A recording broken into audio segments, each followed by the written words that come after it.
aujourd'hui, malheureusement, à quelques jours après l'inauguration d'un square à la mémoire d'Éric Masson à Avignon, un des complices de cette affaire-là est en cavale.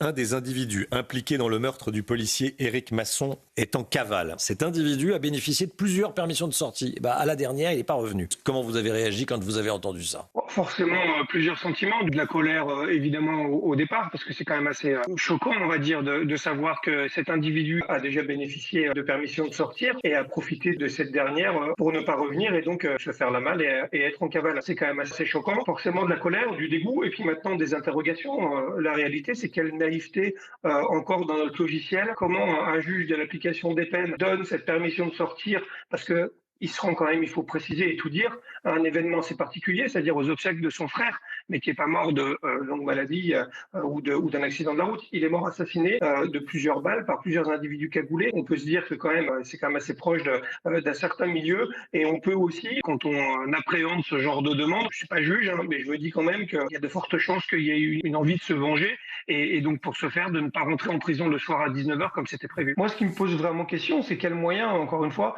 on donne aussi à la justice pour suivre ce genre de décision. C'est-à-dire qu'on accepte ou pas les permissions de sortir. Bon, la question se pose. Mais quand on les accepte par rapport à ce profil-là, dans le contexte qu'on connaît, quand on sait qu'il va encore une fois se rendre à ses obsèques et que ces obsèques, je le redis, son frère est décédé, assassiné de plusieurs balles, on peut quand même se poser la question de savoir s'il va pas avoir envie de rester dehors pour se venger.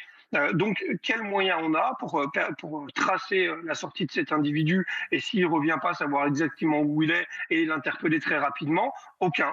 Donc, on le laisse sortir, on court ce risque-là. Et aujourd'hui, malheureusement, à quelques jours après l'inauguration d'un square à la mémoire d'Éric Masson à Avignon, un des complices de cette affaire-là est en cavale.